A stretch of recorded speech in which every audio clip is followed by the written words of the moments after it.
Chapter 5 The Magic Stairway The flat mountain looked much nearer in the clear light of the morning sun, but Dorothy and Ozma knew there was a long tramp before them even yet. They finished dressing only to find a warm, delicious breakfast awaiting them, and having eaten they left the tent and started toward the mountain which was their first goal. After going a little way, Dorothy looked back and found that the fairy tent had entirely disappeared.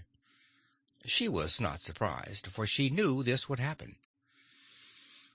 "Can't your magic give us a horse and wagon, or an automobile?" inquired Dorothy. "No, dear. I'm sorry that such magic is beyond my power," confessed her fairy friend.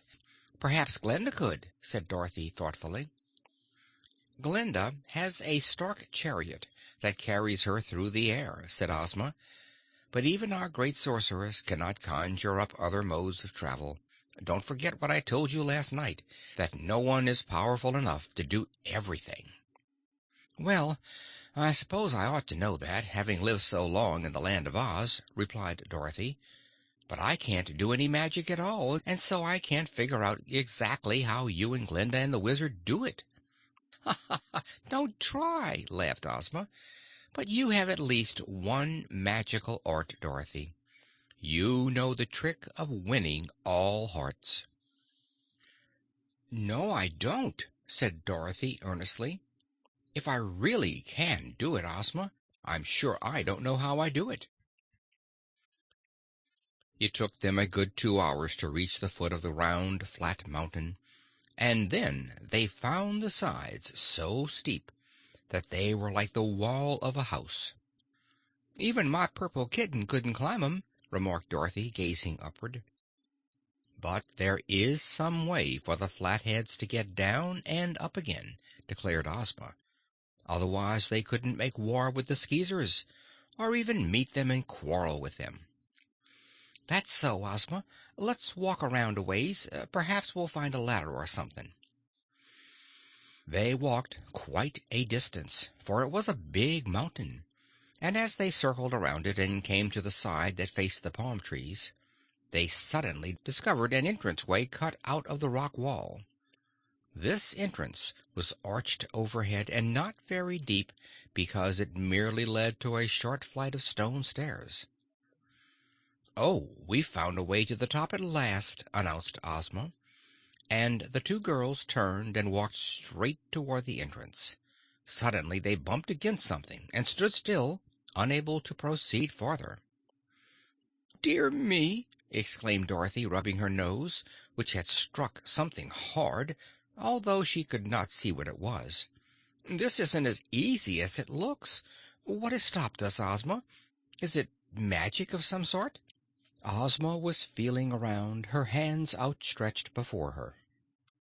"Yes, dear, it is magic," she replied. "The Flatheads had to have a way from their mountain top from the plain below, but to prevent enemies from rushing up the stairs to conquer them, they have built, at a small distance before the entrance, a wall of solid stone, the stones being held in place by cement, and then they made the wall invisible." "I wonder why they did that," mused Dorothy. "A wall would keep folks out anyhow, whether it could be seen or not, so there wasn't any use making it invisible. Seems to me it would have been better to have left it solid, for then no one would have seen the entrance behind it. Now anybody can see the entrance as we did, and probably anybody that tries to go up the stairs gets bumped as we did." Ozma made no reply at once. Her face was grave and thoughtful.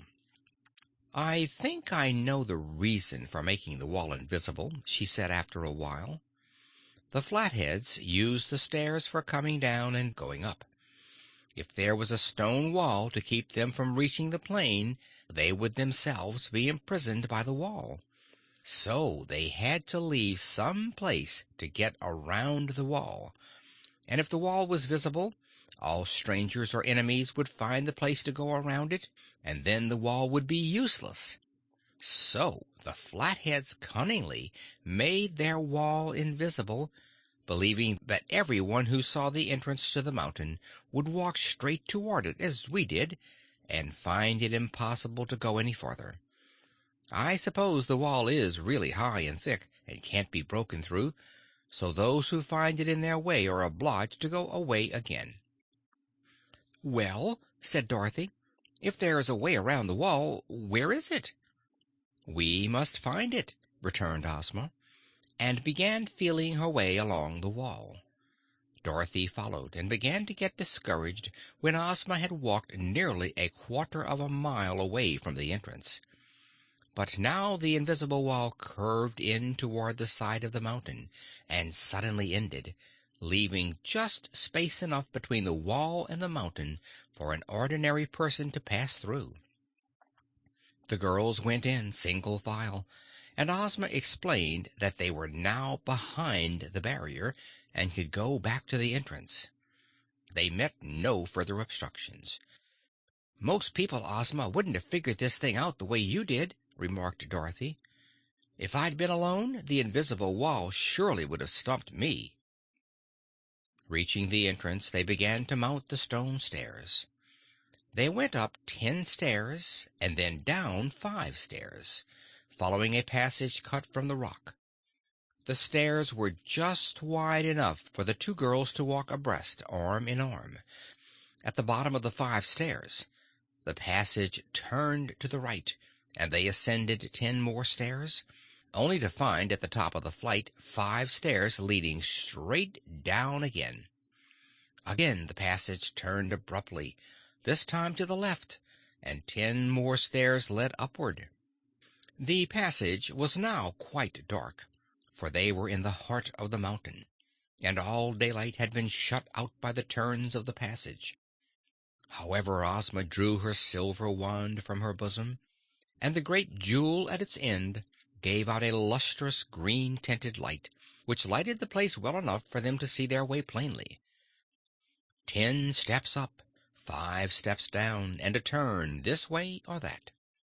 That was the program, and Dorothy figured that they were only gaining 5 steps upward each trip that they made. "Those Flatheads must be funny people," she said to Ozma. "They don't seem to do anything in a bold, straightforward manner. In making this passage, they forced everyone to walk 3 times as far as is necessary. And of course this trip is just as tiresome to the Flatheads as it is to other folks." "That is true," answered Ozma. "Yet it is a clever arrangement to prevent their being surprised by intruders. Every time we reach the 10th step of a flight, the pressure of our feet on the stone makes a bell ring on top of the mountain to warn the Flatheads of our coming." "How do you know that?"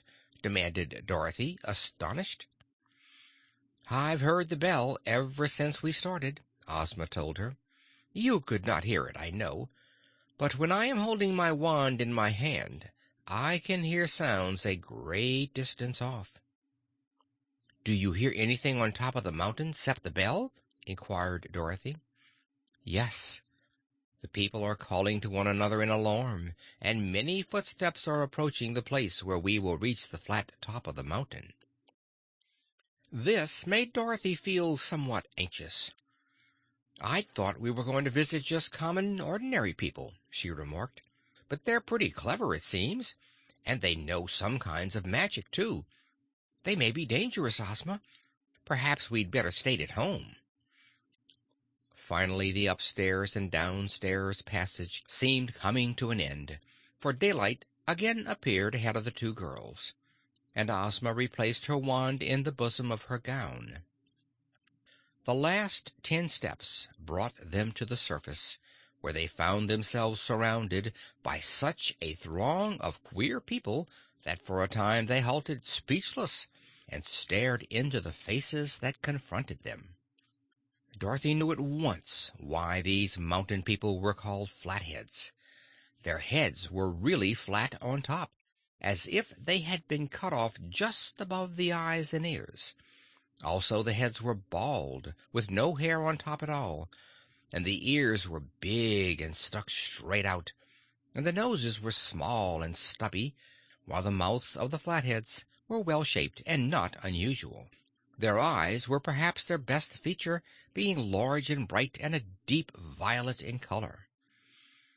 The costumes of the Flatheads were all made of metals dug from the mountain. Small gold, silver, tin, and iron discs, about the size of pennies and very thin, were cleverly wired together and made to form neat trousers and jackets for the men, and skirts and waists for the women. The colored metals were skillfully mixed to form stripes and checks of various sorts, so that the costumes were quite gorgeous and reminded Dorothy of pictures she had seen of knights of old clothed armor. Aside from their flat heads, these people were not really bad looking. The men were armed with bows and arrows, and had small axes of steel stuck in their metal belts. They wore no hats nor ornaments. End of chapter 5.